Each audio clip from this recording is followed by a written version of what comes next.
No brother left behind. I got a few questions on this. So I got a question for you. Where did your mind go when you heard that title? Maybe you didn't think about it at all.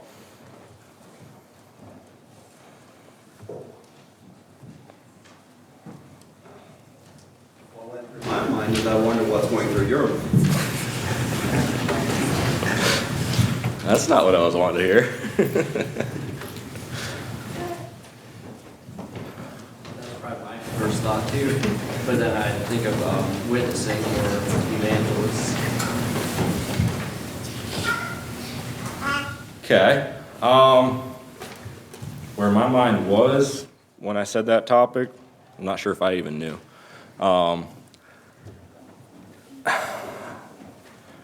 Where I came up with this topic somewhat is just the thought that we focus so much on evangelizing. I know you said that, but evangelizing is not what this topic is about. Notice it says no brother left behind. It doesn't say no man left behind. There's a little bit of a difference there. So I'm more wanting to focus on we as church brethren, and that includes sisters too. That's not just the males. So that's what I'd like to focus on tonight is we as a church, what are we doing for each other? What are we doing to push each other, to encourage each other? Also, when I came up with that title, I was thinking more down the fact of no man left behind, but then I realized the difference between that, so I changed it. I did not even realize that this was a thing until I started studying into it last night, and I Googled it. This is a military term. No man left behind is military. It's a part of the soldier's creed that they would learn and is drilled into them during just basic training and boot camp. It's a very important part in a soldier's life. No man left behind. It doesn't matter what you're going through. If one of your fellow soldiers is fallen, is injured, is struggling, is lagging behind, you don't leave him. Or if you lose him, this guy's missing, you go back, you get him. So I did not realize it was a military term, but once I figured that out, it made sense in my mind. There is a lot of similarities in Earth's army and in Heaven's army. There's obviously differences also. Heaven's army is for life. Earth's army is for death. Obviously, it's making so other people can live, but it takes death. Heaven's army only took one death. That's all that it really takes.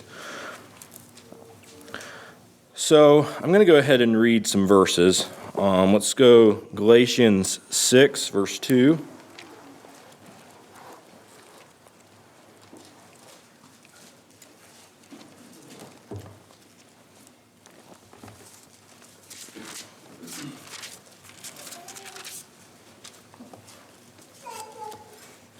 Bear ye one another's burdens, and so fulfill the law of Christ.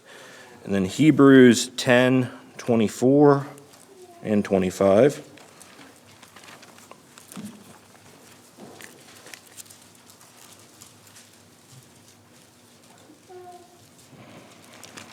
If I can find it, there it is.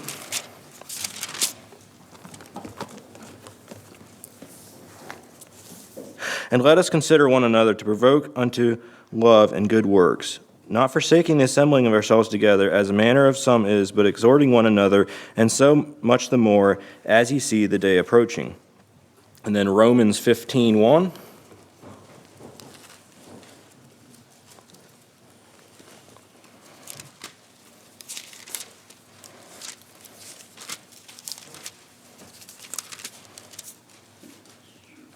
We that are strong ought to bear the infirmities of the weak, and not to please ourselves.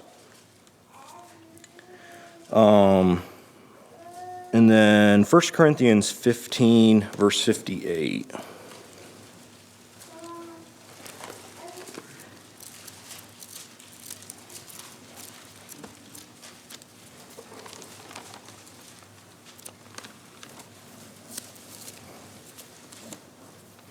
Therefore, my beloved brethren, be steadfast, unmovable, always abounding in the work of the Lord, for as much as ye know that your labor is not in vain in the Lord.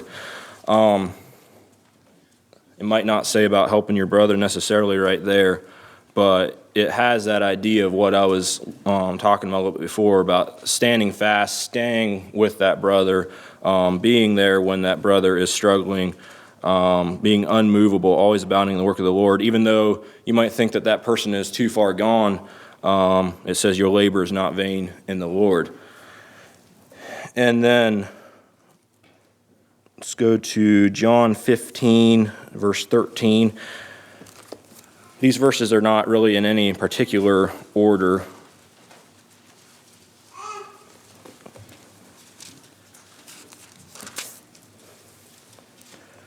Greater love hath no man than this, that a man lay down his life for his friends. Now, obviously, what I'm talking about here is not necessarily giving up your physical life, but it might be giving up your time. It might be giving up some of your daily life, I guess you could say, to help out a brother. So, what do those verses mean to you? What do those verses make you think of?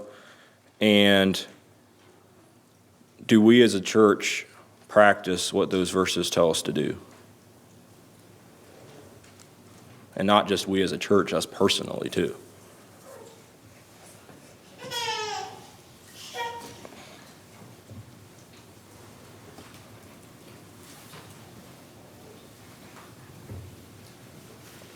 Just be honest, I think we're doing it, but there's a lot of room to grow there.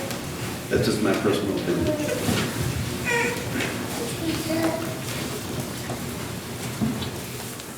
It's the preacher's job to take care of that stuff, isn't it?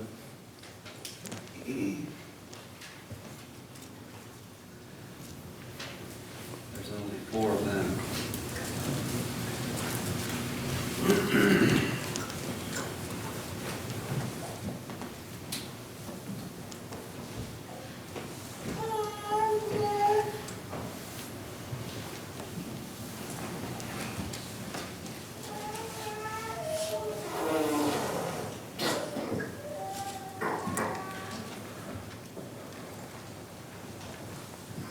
Weston, what are you thinking?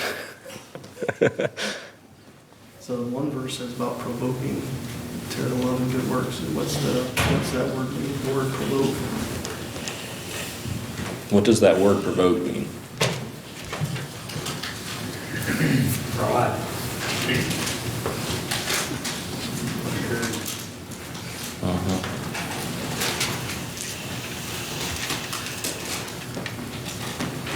Motivate to action.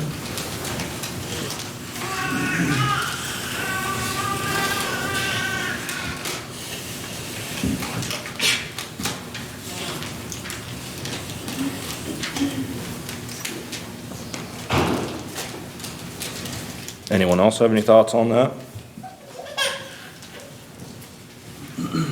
How? That's why we're here tonight.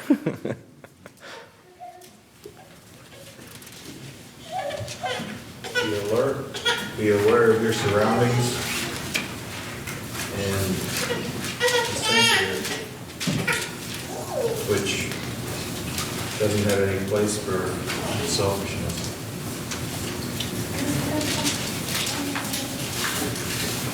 So how can you be alert to something when you're never even around that thing that you're trying to be alert? You know where I'm going with this? What you said there, Keith, brought me to this point. Do we actually truly have friendships in the church, or is it just an acquaintance that we come and worship together? Because if you don't know what's going on through the week in each other's lives, how are you going to know what to be alert for? How are you going to know whether that person is struggling? They always look the same on Sunday morning. So if you never see them during the week and see what their attitude is during the week, how do you know? And I think that comes to the how somewhat. Just being a friend, being there. Does anyone else have any thoughts on that? How how do you fulfill those verses? How do you provoke each other? How do you encourage? I go back to your friendship a little bit. How do you develop those friendships? I agree with you. Give me thoughts on that. Because if you, like you said, you just see each other at church, how do you develop meaningful friendships? Because we usually bring our best selves to church unless we're discussing something we don't want to.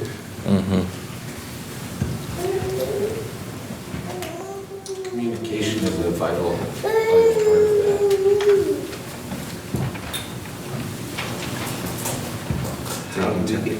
Go ahead. Just taking time to do it.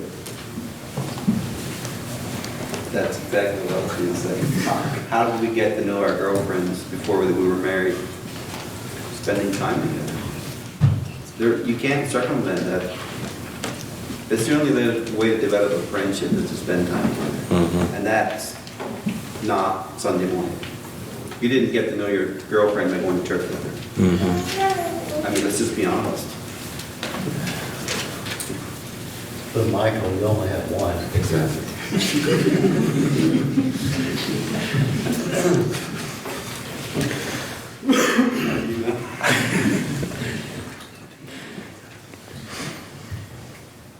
That does bring up an interesting point, though, because to maintain friendships with multiple people, it takes more effort than just one person. Everybody can have that one friend that they spend time with or that one friend group, but to reach out past that to the others, maybe it's someone that's not as much fun to be with. It doesn't make a difference who it is. The word brother is referring to any Christian, not necessarily even just in your own church. That's just any Christian around you. And obviously through that and friendships and caring for your brother, there may be actually a little bit of evangelism that goes with that from those looking on, just from seeing how you relate to those around you and your church brothers. If you're constantly bickering with them and talking behind their backs, that's not really going to do any good for those that are looking on and observing. I have written down here, and this was a challenge for me, and this time is just a time I just jotted down. It's not referring to any special thing, but this is my note to myself. How many lives could I have helped, encouraged, and changed if I would have just taken 15 minutes a day for the past year to take an interest in someone's life? 15 minutes is not that much time. But throughout the week, I don't really need people. I got enough to keep me busy, right? There's a lot that can keep us busy. And yeah, obviously, I guess I see people from church at work every day, so I guess I can count that as my time. I don't know. But no, really, like, how much time are you actually taking? Whether it's just a short text, thinking of you, I'm praying for you, or anything like that, or just say, hey, how it's going, or calling someone, or just, taking time. Maybe it's meeting someone for breakfast in the morning and just talking. Is there any other thoughts on that? How we put this into practice? And how do we make friends? Can we think a little bit maybe about the analogy of the body? I was thinking about that verse commanding us to weep with those who weep and rejoice with those who rejoice. Most of the time, we're not all that conscious of the various parts of our body. But if I strain a muscle trying to accomplish some task, I'm suddenly very aware of that muscle. If I put a bite of sourdough pancake with homemade maple syrup in my mouth, I'm suddenly aware of how good that tastes.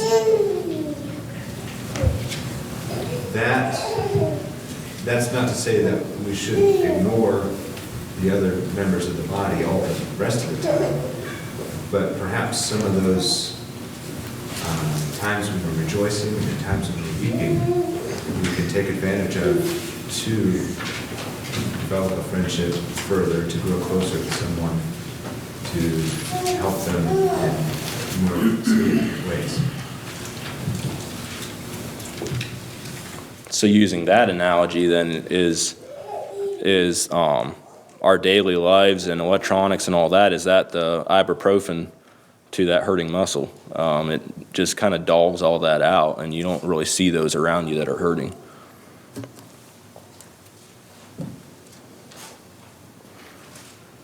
I think the danger of that is pretty real. Virtual reality is usually a fake reality.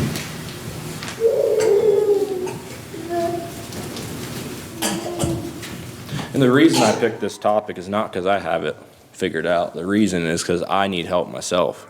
I think it was Lucinda, you had that on your status today, that it's easier to help someone that admits failure than someone that makes excuses.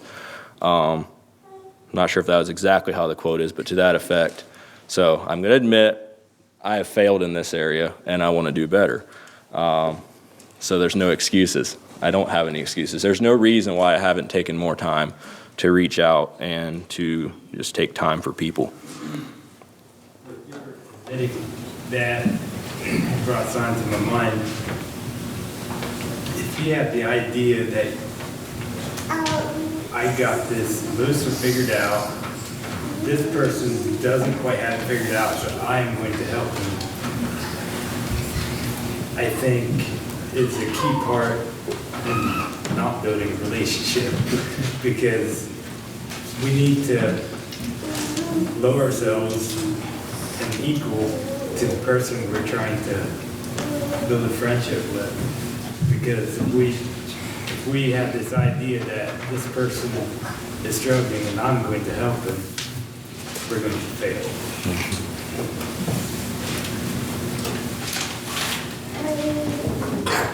And I think that's the importance of being a friend.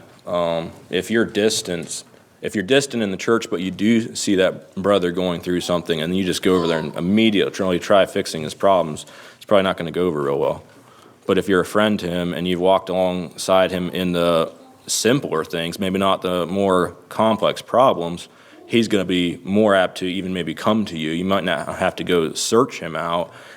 He might come to you for advice and for encouragement if you make yourself open to that.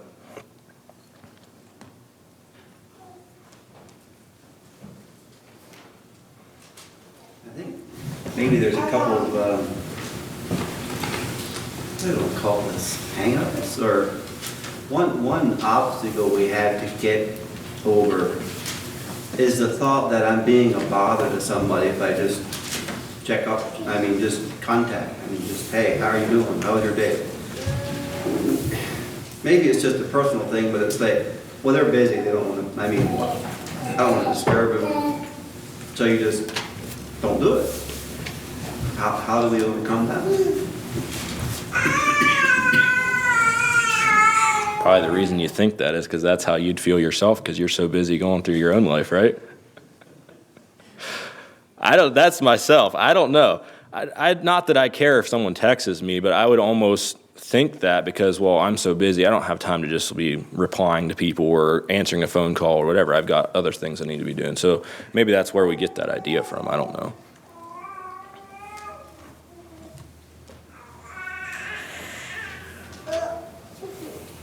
And it's not that you need to contact every person in church every single day either. You might get a little overbearing if you do that.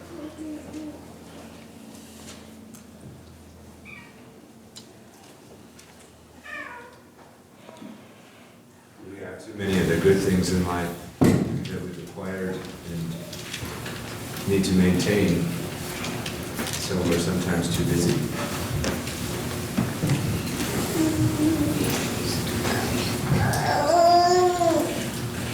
Could be that, or it could be the fact that we're just satisfied with where we're at.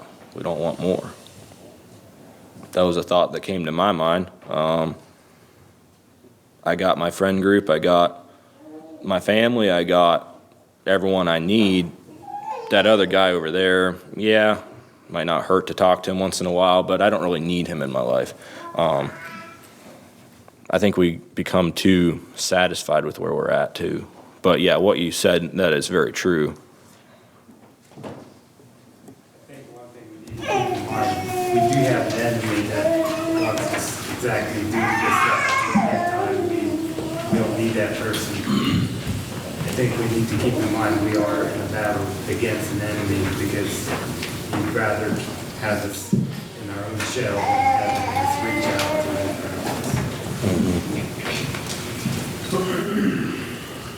One thing I think that has contributed to our sense of distance is the move off form. So as a husband, I'm gone all day. You have an hour in the morning, a couple hours in the evening, or our time to connect as a family is weekends. So I'm busy taking care of family. I think that's one of the obstacles we need to overcome, is to try to balance it. Still make time for our friends in church, in addition to and not forsake our family. It's easier said than done, but I think it's an obstacle we need to. My mom has a saying, knowing the problem is half of the solution. So if we identify some problems, we know what we had to work for.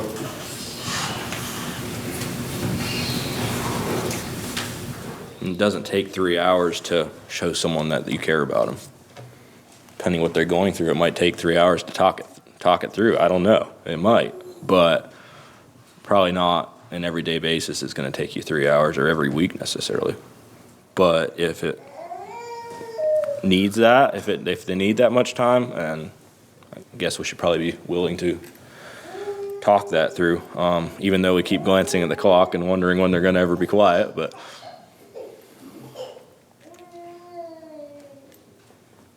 During mowing season, there are upwards of 50 people that I could potentially have interaction with, various customers.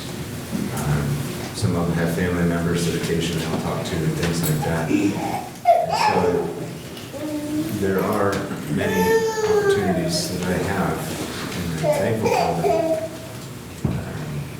It's somewhat unique in that I have many customers that I go around to their places, and so they are feeling at home, they're more comfortable. Some of them are more than willing to talk. And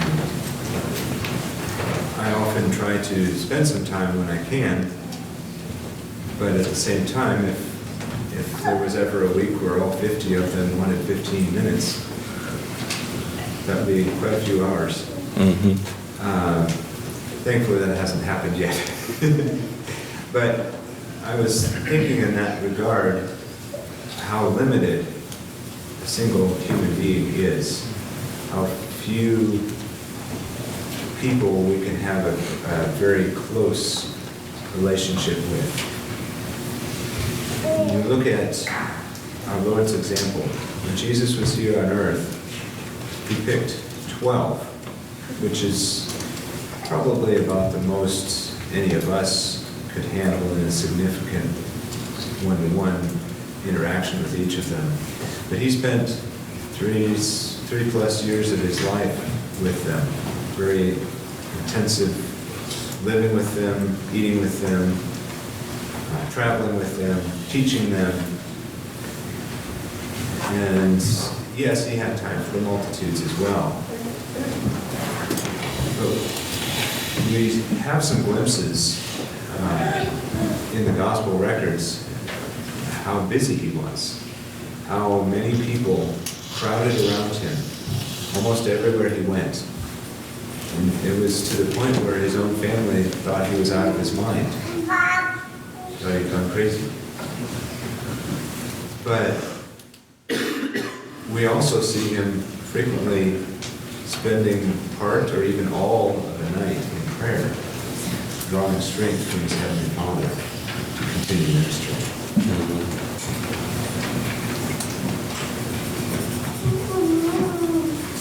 So is that our problem? Is that my problem? We aren't right where we need to be spiritually ourselves, so we don't feel like we can help others. Obviously, that's never an excuse, but maybe that is legitimately our problem. That we aren't spending enough time with God.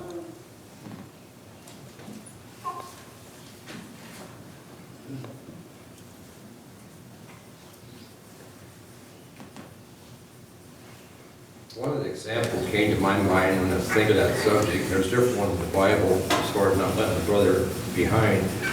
But the one about Saul, when he was struck blind in Ananias, I think one of the key things is being open to God's voice when he speaks to us. You know, God said in Acts 9, in verse 10, it says, "There was a certain disciple at Damascus named Ananias, and to him said the Lord vision, Ananias, and he said, Behold, I am here, Lord." How many times do we say we're here, but yet do we follow out with God's message when he wants us to do something? Ananias could have chose not to go have that wicked man that Ananias probably thought that Saul was, not go there, because after all, he was persecuting Christians. He could have left Saul. It was Saul at that point in time, before left and set. But no, he did what he could for the Lord's sake. He left his brother in the Lord. He helped him out. How many of us would give in our lives take that chance that he's not going to kill me too? But that's one example that came to my mind. Ananias was willing to be used by God. I think he took some persuasion because he reminds Paul, Lord, of this. But yet he fulfilled it. So simply having that vision or openness when God speaks to listen and then carry it out.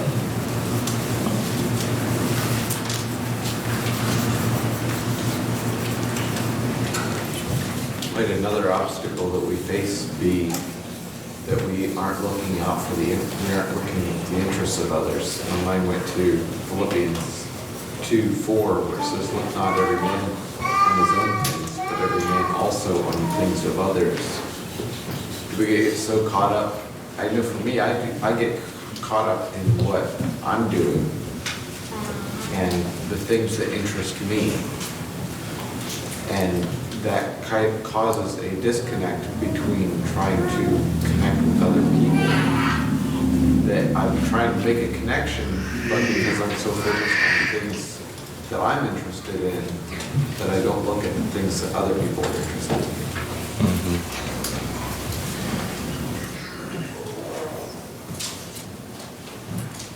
So are you saying you're focused on the wrong thing?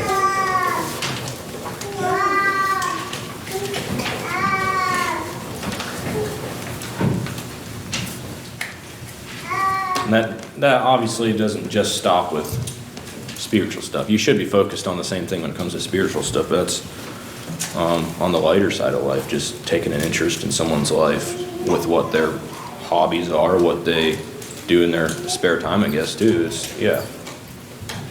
I was just thinking, when you mentioned that, I was just thinking in terms of, there's a lot of mechanics that we have here. I don't know from the mechanic's mind, and so I have a hard time relating to those kind of people. But just because I have a different interest there, doesn't mean I should not be communicating with them, keeping in touch with them.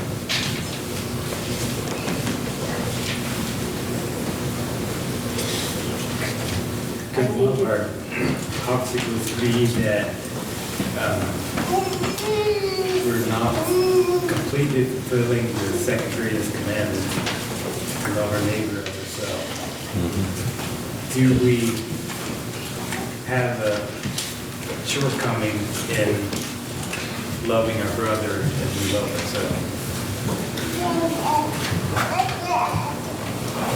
I think if we could remove all selfishness, this would not even be a discussion.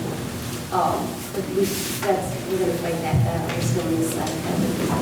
But that can be manifest in a couple of different ways. We can be thinking about how busy we are and not take time for others. Or we can sit here and say, nobody's paying attention to me. Poor me. In all reality, we need to be investing in other people. Either way.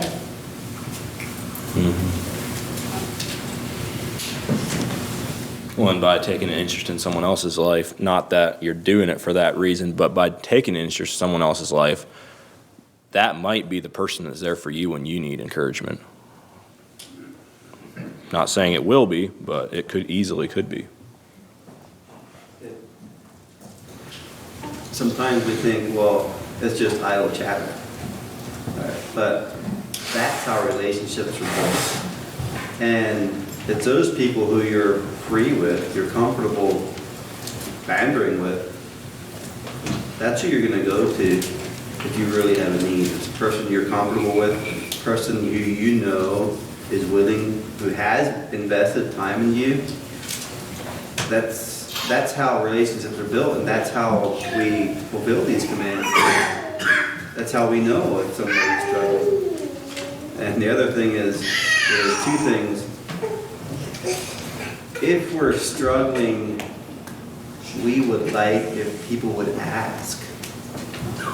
But somebody said, they're not going to ask. You have to have the humility to admit that you have a problem. Mm-hmm. And that's a barrier. At least for me it is.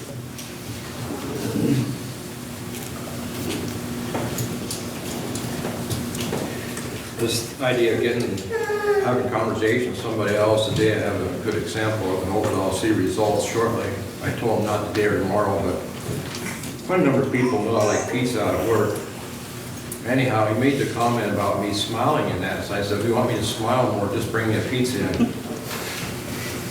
Like, he didn't realize I like pizza that much, and it's been like 5 years, he hasn't known that. So if I would just have made that open to him before, I maybe had some pizza a long time ago. But he wanted to know what kind. It doesn't really matter. I don't care. I mean, you want a Supreme or what? So I told him not today or tomorrow. I mean, Thursday and Friday, because I'm not planning to be in there. So I don't want somebody else to get the benefit of my conversation. So by showing your interest in what you like in that there can bring benefits. Not sure we should be greedy or selfish, but it just kind of was like, he didn't realize that? That's too bad.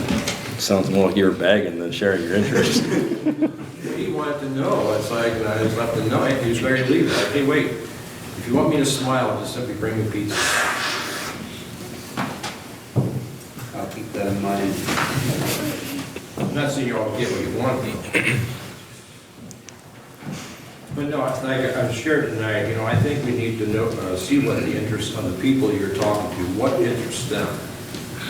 And maybe you can persuade them of what interests you as well, if it's some good stuff.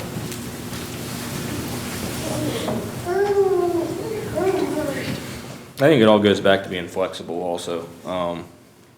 Whether or not you're actually truly talking about spiritual stuff or it's the other things in life too.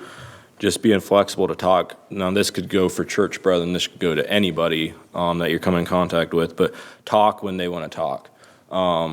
You can't have a schedule that at 3 o'clock, I'm going to spend 15 minutes and contact people.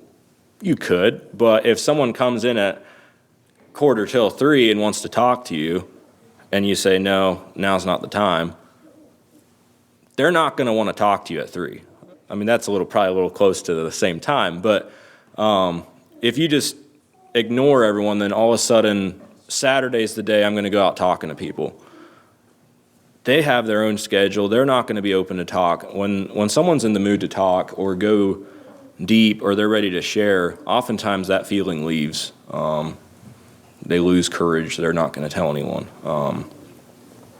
So I think it's very important that we're flexible. We're willing to take time out of our day, whether or not it seems like a waste of time and you don't know when you're going to get everything done you need to get done or not. It's important that we're flexible. Well, time is getting away, and I still got a little bit here. So I think part of our problem is we forget that we should be operating as a team. Have you ever watched someone play sports and 3 guys on the team just totally take control? It doesn't work. You need each one to equalize. Obviously, you got some guys that may be somewhat in charge, but you need everyone to work together and push forward and get that goal. Obviously, it's a different kind of goal than what we're trying to get.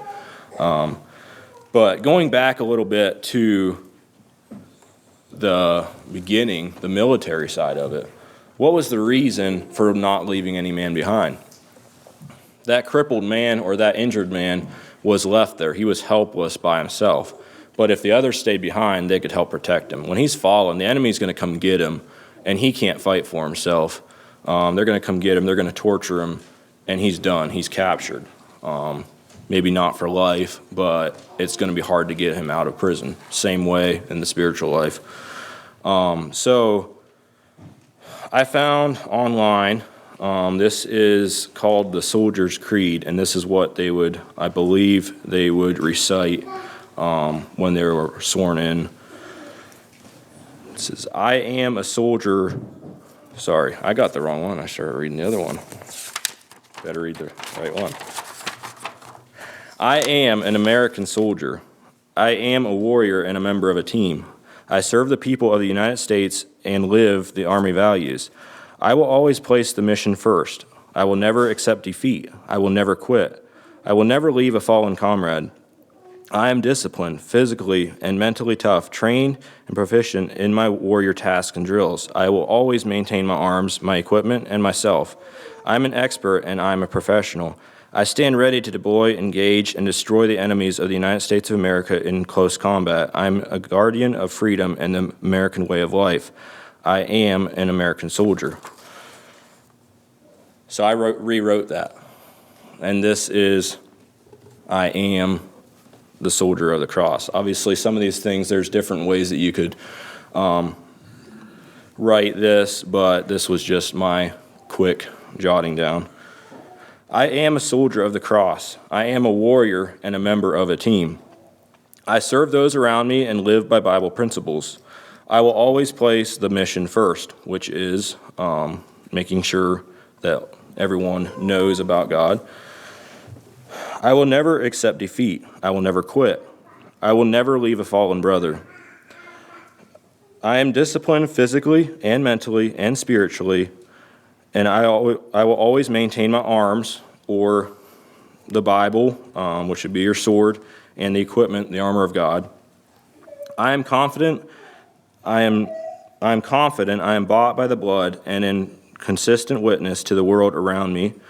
With God's help, I am ready to fight and destroy the enemy of God, which is Satan. I am a guardian of the cross. I am a child of God.